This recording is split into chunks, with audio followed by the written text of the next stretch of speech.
In the last few months, we've got a lot of new subscribers to the channel, and I've got a lot of new subscribers that are very new to Linux and they don't know anything about the terminal or the command line, and they really want to learn how to use the terminal. I've been getting people messaging me asking, "Hey DT, you use the terminal all the time and it looks really cool. I want to learn all these terminal commands. Can you point me to a video to learn it all?" And I've made dozens of videos about the command line and about bash, but there's really no one video I can send these absolute beginners to that would properly teach them how to use the terminal and the command line. So today I wanted to make a comprehensive video for the absolute beginner on how to use the command line in Linux. So let me switch over to my desktop here, and this is Linux Mint 20.1. I'm running Linux Mint inside a virtual machine here today, and the first thing we need to do is open a terminal. Now, you can open your terminal in several different ways. In your desktop environment, if it has a traditional kind of menu system, you can navigate through the menu system to locate the terminal application. If the terminal has a quick launcher on the panel, you could click that, and on a lot of Debian and Ubuntu-based systems such as Linux Mint, Control-Alt-T is a hotkey that should bring up the terminal. So let me hit Control-Alt-T, and the terminal pops up. Now I'm going to make the terminal full screen here, and I want to zoom in. A lot of times to zoom in and out on most terminals, it's Control plus sign or Control minus. So if I do Control plus, I should zoom in. If I did Control minus, I'd zoom back out, but I want to zoom way in so you guys can see the commands I run today. Now, because we have a lot of information to cover, I'm not going to spend much time on each of these commands. We're going to rush through this, but you can always go back and rewatch the video if you have problems understanding some of what is discussed today. So the very first terminal command I want you guys to run is just open up your terminal and type pwd. That stands for print working directory. This tells us what directory we are in. And right now I'm in my home directory. Your home directory is typically /home/your username. And even without doing the pwd command, I actually knew I was in the home directory because this little squiggly sign here, this little tilde symbol, that is an alias for your home directory. That simply means that's just another way of writing /home/dt in my case. So anytime I see the tilde sign, that's actually /home/dt. The next command I want to run is cd. Now cd means change directory, meaning go to another directory somewhere on my system. So maybe if we're already in my home directory, maybe I want to go to the downloads directory. So I start typing downloads, and then I'm just going to hit tab. And tab is a way to auto-complete the path that you're typing. So cd, and then start typing downloads, and then just hit tab if you don't want to type the whole thing, and it'll just auto-complete it for you. Then hit enter. And now you can see we are actually in the tilde/downloads directory. So that is actually my home directory /downloads. If I did pwd, it would print the full path. It would expand the tilde character out to /home/dt/downloads. Now that we're in the downloads directory, maybe I want to go back to the home directory. Well, how do I get back to the home directory? Well, you can do that 3 different ways with cd. You can do cd and then space /home/dt, in my case, would take me back to my home directory. But let me get back into the downloads directory, so I'll cd back in there. I could also do this, cd space and then the tilde symbol here, because remember, tilde is just an alias for /home/dt, and that would also take me back home. And if I hit the up arrow a couple of times here, it remembers the history. I'm going to run the cd downloads command again to go back into the downloads directory. Also, I could simply run cd without any other argument. Cd without any argument always cds back into the home directory. Now let me clear the screen, so I'm going to type the word clear and hit enter, just so all the information that was already on the screen goes away and we get a clean terminal. You could also do Control L on the keyboard to clear. For example, let me do pwd, so it prints out my home directory, and then let me do Control L, and that also works for clear. So you can clear the screen 2 different ways. You can just type the word clear, or you can do Control L. The next command you really need to know is the ls command. It's probably one of the most common, if not the most common command people run in the terminal. This is the list command. What does it list? It lists the contents of the directory you're currently in. If you don't give it any other arguments, it simply lists everything in the directory we're in, which is, in this case, my home directory. But that's not really what it does. It doesn't list everything in this directory. It only lists the files and the directories that are not hidden files and directories, because in Linux, there are certain files and directories that have a period at the beginning of their names. We call them dot files. And these dot files are really hidden files. They're files that are not normally displayed when you run a ls command or when you open a file manager and you're viewing a directory.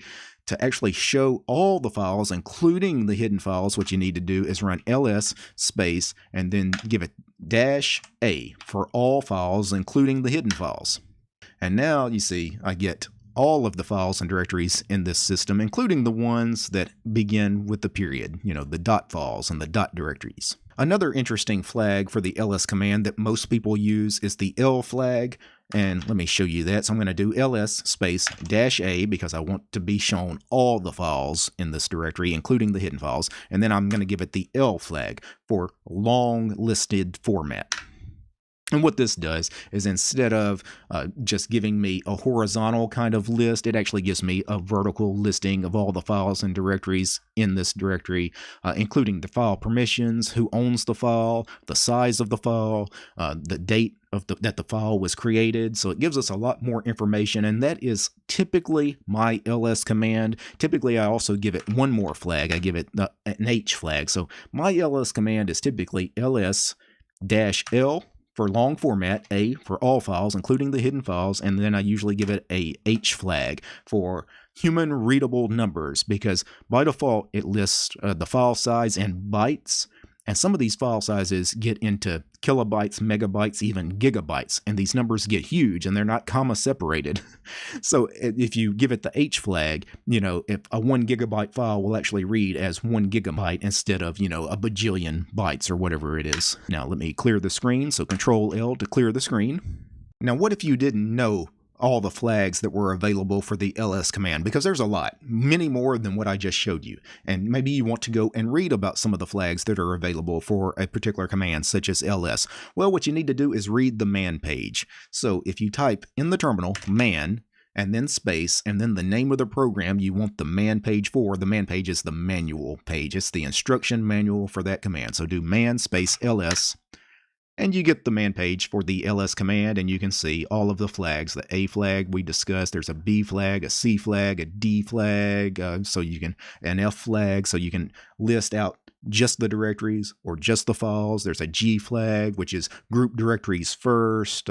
You can do a lot of really cool stuff with the ls command. So any command I discussed today that you want to learn more in depth about a particular command, just view the man page. Now let's talk about creating a file.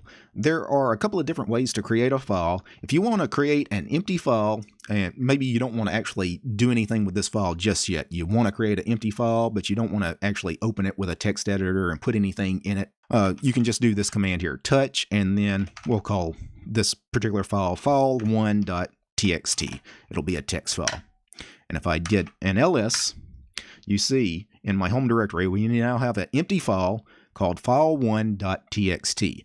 Now, many times when you create a file, you actually do want to open it in a text editor and start, adding stuff to it right away. So typically when you create a file, you actually don't usually use touch. Typically, you use your favorite editor. Let's use Nano for this example. You do Nano and then name a file. So maybe I want to create a file called file2.txt.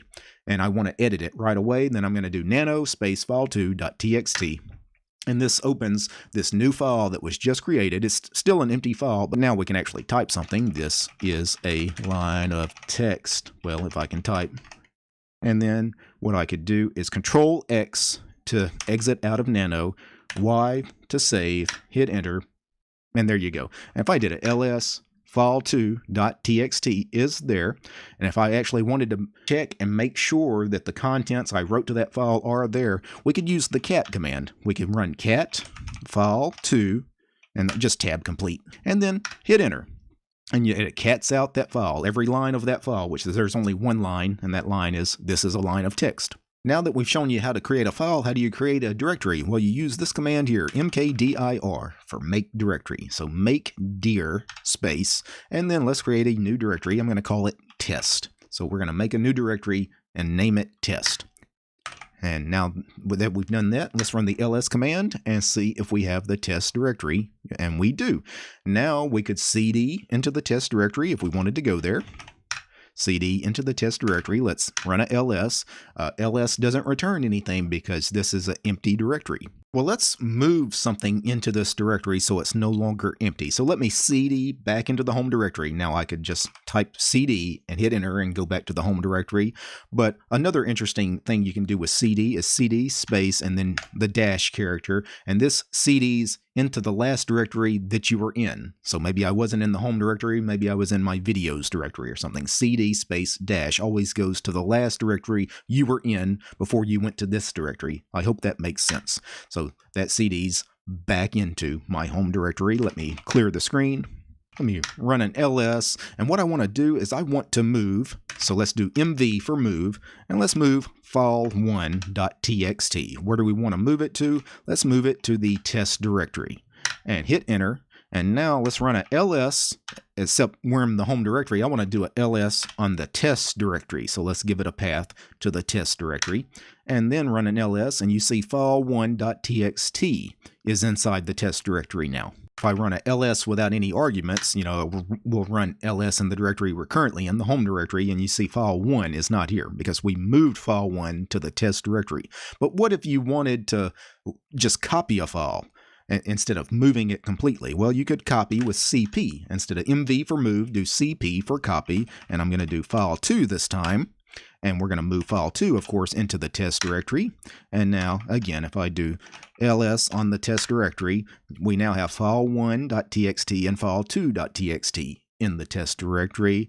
But if I ls in the home directory, file2.txt is also still in the home directory because we copied it. So we have two file2s, right? One in the home directory and then the copied one that is now in the test directory. Now, how do you remove files and directories? Well, to remove a file, what you can do is use the rm command for remove. And in this case, I want to remove file2.txt from the test directory. Now, right now, I'm in my home directory, right? You see the path, the tilde is signifying the home directory. That's where I'm at now. So to remove file2 from the test directory, I need to type the full path to it. So I need to type test/ and then file2.txt.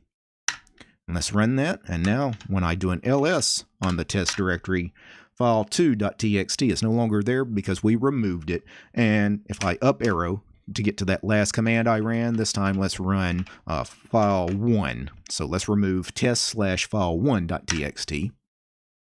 And now when I run the ls on the test directory, it is now an empty directory. And now to remove an empty directory, you can't use the remove command. It doesn't work on directories typically. You can force it to work on directories, giving it certain flags. We'll get to that in a minute, but typically to remove an empty directory, you do rmdir for remove directory. Remove directory test. Let me hit enter. Now let me ls, and the test directory is no longer there. Now, how do you remove a directory if it has stuff in it? How do you remove the directory and remove everything within the directory? Well, it's a dangerous command, but you need to know it. So let's go ahead and make the test directory one more time. So I'm going to mkdir test, and then let's put something in it. Let me copy file2.txt over to test one more time. And now if I did a ls on the test directory, you see it's not an empty directory now. So rmdir on test actually will fail. It says fail to remove because the directory is not empty. You can't rmdir a directory unless it's empty. But you can use the rm command with these flags, -rf. And what this is remove recursively and forcefully a directory. Now, this is a dangerous command because make sure that you actually want that directory deleted recursively, because if you messed up and removed recursively the root directory, for example, you would destroy your Linux installation. Or you rm-rf your home directory, you just lost all of your home user data. So, all your documents and everything are wiped out. So be very careful if you run the command rm -rf. Make sure that that path to the directory is correct and you really want that directory and all of its contents removed. In this case, it's pretty safe because the test directory was just a directory I created and there's really nothing in it. Now let me clear the screen here and let's talk about finding programs on your system. One of the things people often want to know about at the command line is where a particular program's binary is on the system. So any program that you can run from the command line, anything that you can execute from the command line has a binary somewhere on the system. For example, the ls command that we've been running. Let me do this command here, which ls, and it's going to give me the path to the actual ls program, the ls executable binary on the system. It's going to tell me exactly where that lives on the system. I did which Firefox. I'm pretty sure Firefox is the default browser here in Mint. It will tell me where the binary for Firefox is. Now, I typically don't use the which command. There's a better command called where is. Where is does the same thing, except it lists multiple things. It will give you the path to the binary. It will give you the path to the libraries for Firefox. So user bin Firefox is the binary. That's the executable. User lib Firefox is where all the Firefox libraries should be. And it also typically gives you the path to the man page for that program. So user share man Firefox in this case. Now, how do you search for files and directories on your system? Maybe you are searching for a file that contains a specific name or a specific string of characters. Well, there's a couple of popular commands to do this. Probably the easiest command is the locate command. So I could run locate Firefox, and it will give me all the files and directories on the system that have Firefox as part of their name. Now, not every Linux installation is going to have the locate command available. To install locate, sometimes the package is not called locate. Sometimes it's called mlocate. So let me actually check that here on Mint. So if I did a sudo apt install mlocate, it's going to ask for my password. And mlocate is actually the package. So that is actually the program you need to install is mlocate, but the command to actually run is actually called locate, not mlocate. So locate and then a string of characters that you want to search for. Now, the locate searches a database. It takes a snapshot of your system. So every now and then you need to update the mlocate database. How you do that is run sudo and then update db. All one word. And then once you have the new scan of your system, then run another locate command. I don't know. Let's locate something that contains the word Linux. There's probably going to be a lot of stuff on the system that contains the string Linux as part of the path to that file or directory. Now let me clear the screen. Another kind of find command is just the standard find command that's part of the GNU core utils. So if I wanted to search through the entire root file system, I could do sudo, because we need sudo privileges to search through certain root directories. I'm going to do sudo space find space slash, because we want to search the root directory when the root directory is the slash symbol, space. I'm going to give it this flag -i name because I want it to search case insensitively, meaning I don't care whether the letters in the name are capital or lowercase. And what do we want to search for? We want to search for Linux. And it's going to give me, in this case, some directories that have Linux as part of the name. And it doesn't matter whether Linux began with a lowercase l or a capital L, because I gave it that I name flag. Now, the find command is very powerful. If you read the man page, it's a gigantic man page with a ton of flags and options available for it. I've done videos about the find command specifically, so check out my videos about find to know more. Now let me clear the screen. Let's talk about printing text right here at the command line. Probably the most common command for just printing something out at the command line is the echo command. So I could do echo, and I could do, in double quotes here, I'm going to do hello world. You could have done double quotes or single quotes. It really doesn't matter. Just wrap it in quotes and it will spit out hello world. That's the output. Now, echo is a pretty standard command, but there's actually a better version of echo. There is the printf command. Printf is interesting. It's an upgraded version of echo because it allows you to do things like include special formatting and escape sequences. So I could do, for example, 1, and then I could do \n for new line 2, \n for new line 3, and then do the ending double quote and watch what happens. Now I get 3 lines, 1, 2, 3, because I could add those escape sequences for the new lines. If I tried to do that with Echo, it wouldn't work because Echo does not allow those escape sequences. I hope that makes sense. You say Echo just echoes exactly what I typed rather than swapping out the \n as line breaks. Now, an interesting character that you need to know about is the greater than sign, and what this does, it redirects output to a file. Let me show you. Let me run that printf command that we ran a minute ago. I'm going to printf 1, 2, 3, and 1, 2, 3, will be on their own lines, and then I'm going to do the greater than sign. So I want to take that output, which is 1, 2, 3, and I want to direct it to a specific file. And it can be any file. It doesn't have to be a file that exists on the system. We can create a new file. Remember, I deleted file1.txt earlier, so let's create it again. File1.txt. I'm going to hit enter. If I do a ls, you will see file1.txt is now back. If I wanted to see what was in it, let's just run the cat command on file1. And you see 1, 2, 3 is catted out. So the greater than sign, that is for redirecting output into a file. By the way, that cat command, it's really interesting, but sometimes you cat out a file and it's a gigantic file. Let me do cat on our .bash rc, which is the bash shell configuration file. We'll talk about that later, but let's do cat space .bash rc. And this is a gigantic file. We're already at the end of the file, but I would have to scroll up a lot to actually read this file. So catting out a file, a lengthy file, doesn't make a lot of sense. There's a better way to view this, and you use this command here, less and then .bash rc. And it cats it out, but it starts it at the top, and if you want to scroll down the file to actually read it, which makes more sense than being at the end and having to scroll back up, less starts at the top of the file, and to read it, you just hit enter. Just hit enter, and you go down line by line, and you could actually read it. To get out of less, type Q for quit. Now, let me clear the screen. Typically, when you cat a file or less a file, you're looking for a specific line of text, a specific string of text. A better way to actually find that line of text you're searching for is to use the grep utility. Grep is essentially a search utility. So run the command grep and then the string you're searching for. Maybe I want to search for the word alias.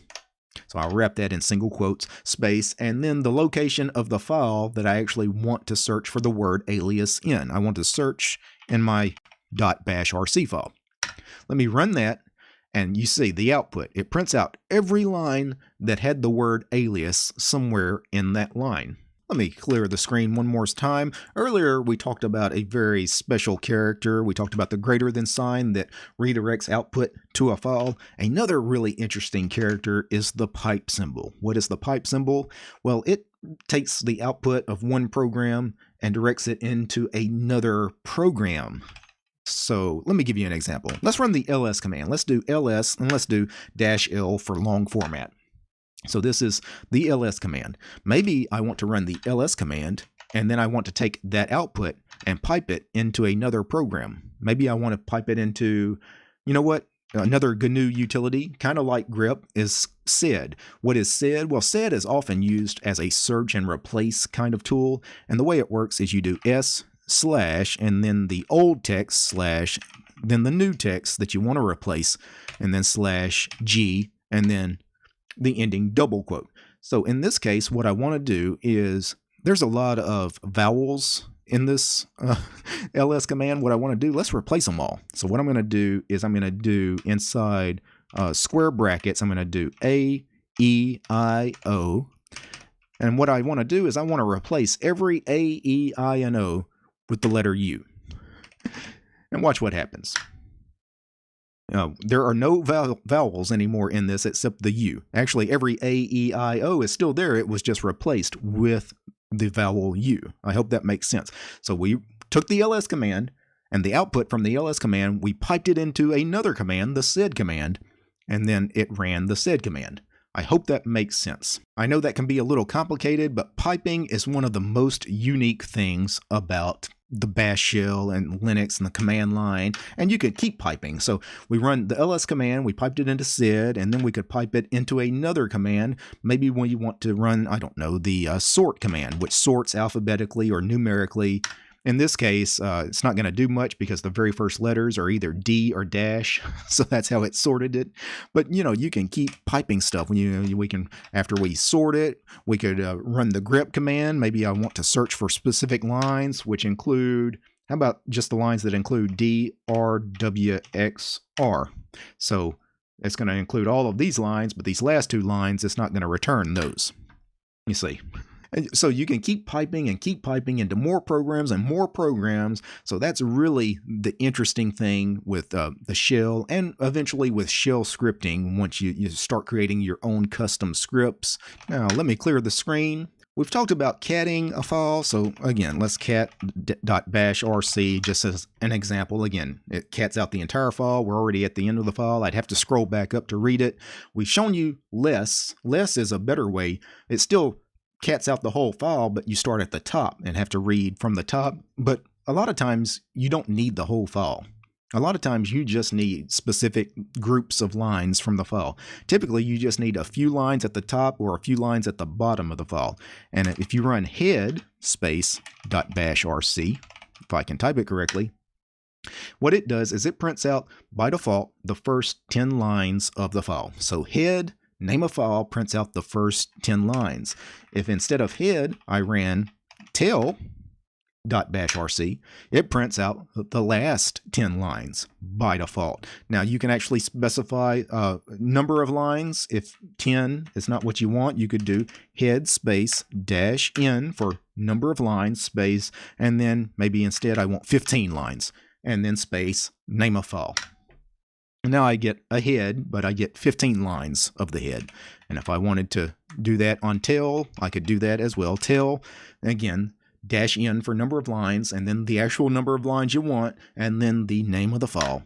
And in this case, we just ran the tail command and got the last 15 lines of our .bashrc. Now let me clear the screen. Now let me run a ls space -l for the long format of the ls command. What is all of this stuff at the beginning of the files and directories? These are the file permissions.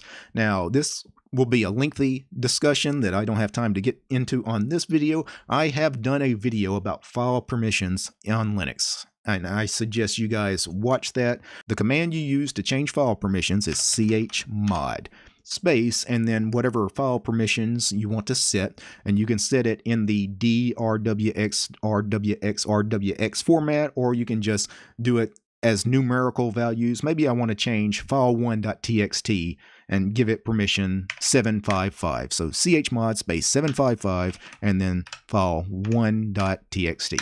So I just changed it from, it looks like it was 644 before to 755. So if I do ls-l again, you see file 1 now, instead of being rw dash, rw dash, r dash dash, is now rwx, r dash x, r dash x.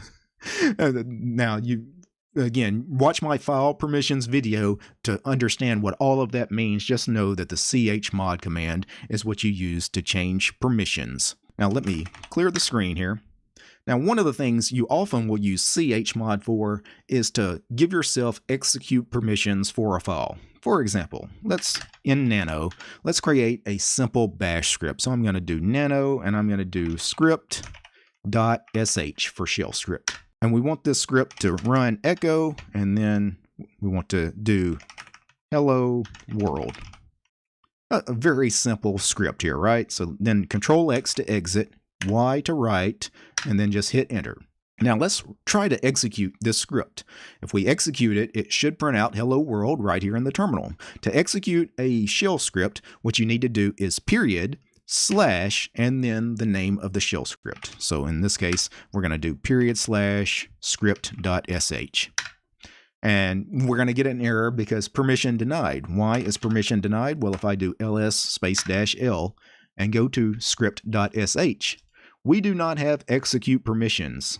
No, execute permissions are the X's that are in some of the files. So we do not have permission to actually execute that file, meaning we don't have permission to actually run that script. How do we get this permission? Typically, you're going to do chmod space plus X, meaning add the X's to the file permissions. Add X 3 times, basically, to script.sh. Now that we've done that, let me up arrow. And now when we try to run the script, it actually runs. And you get on the output, hello world. Now, let me clear the screen. One very useful command that you will often use inside the shell is the history command. So make sure you guys know history. Just type the word history, and it gives you, the last. Well, it will vary depending on your bash RC settings, but it will give you several hundred or maybe even several thousand commands that you've run recently in your history. Once you've run the history command, of course, you could always just copy and paste the command you were looking for. But interesting thing about history is it gives you numbers. It lists them by numbers. For example, maybe I want to run the command that's numbered 84, which is the tel-n15 on the bash RC. How would I run that? Well, you simply do exclamation point and then no space, just the number that is listed in the history. So do exclamation 84, and it will run the 84th command in your shell history. Another interesting history kind of alias is just the 2 exclamation points, the bang bang.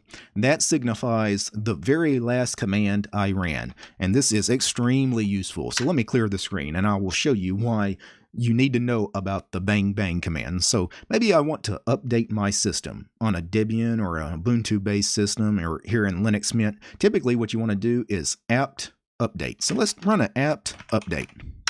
It's going to say sudo password for DT. So it actually knows we need sudo privileges, but I'm going to cancel that. A lot of times when you run a command that needs sudo privileges that you didn't give sudo privileges to, it's going to say you can't run that command. So let's imagine that that command failed.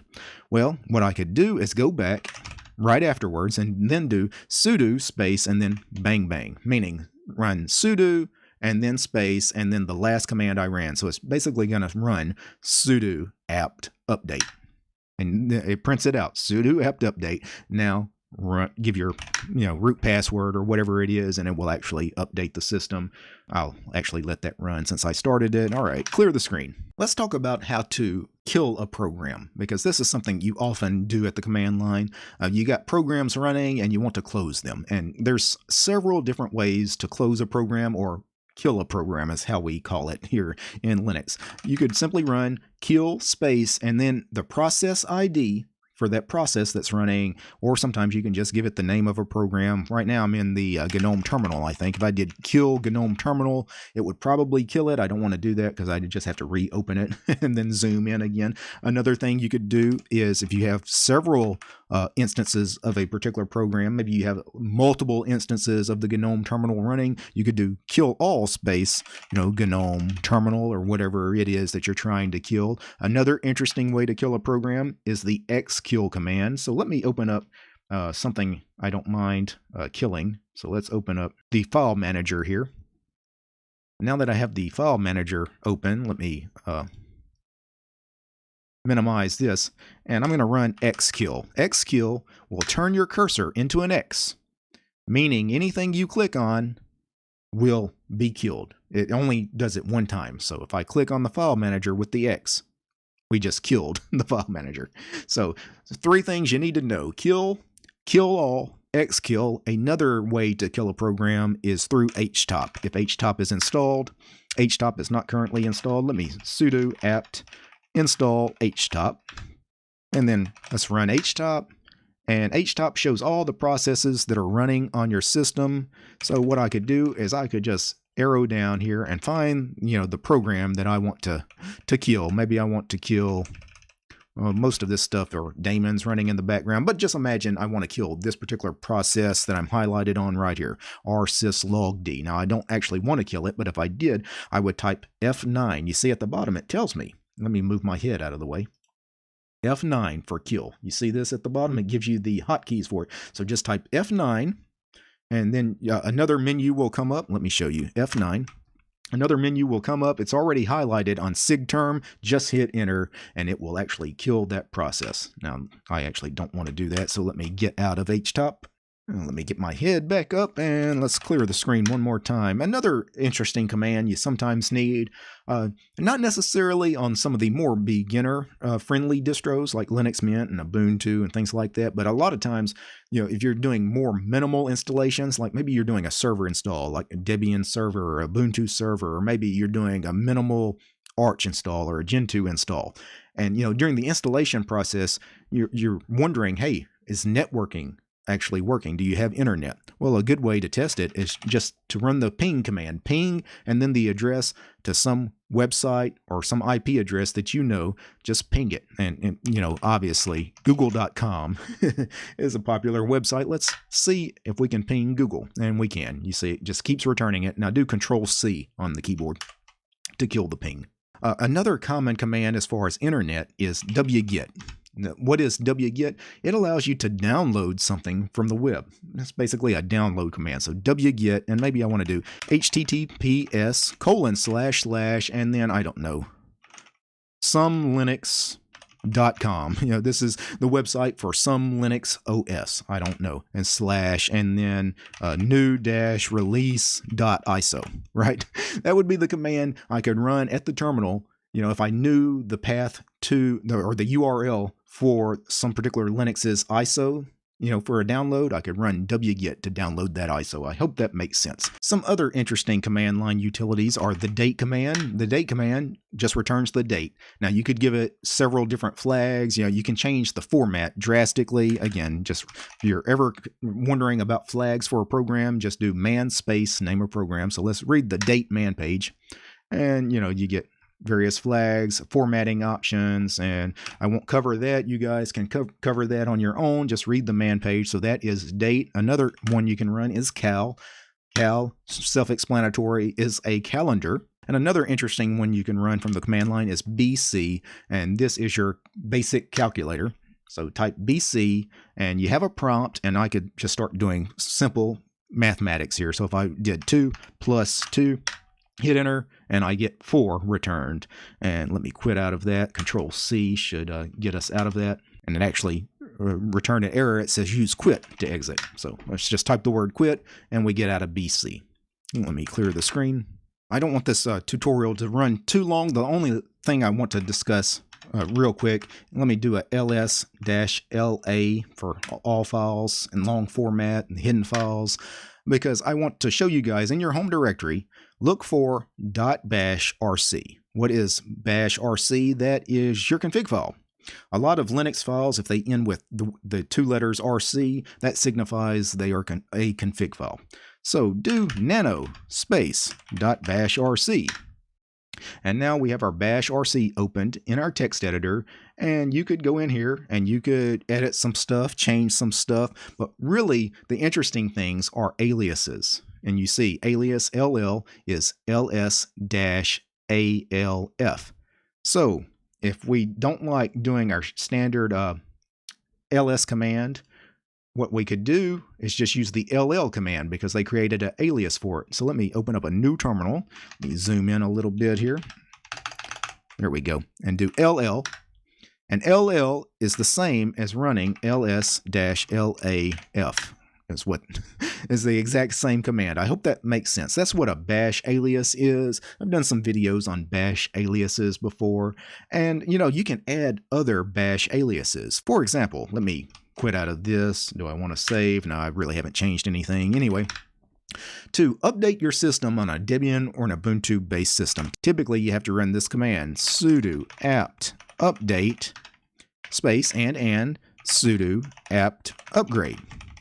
And I suggest you guys get used to installing software, removing software, updating your system at the command line. But the problem with this particular command, you're going to want to update your system probably once a week, twice a week.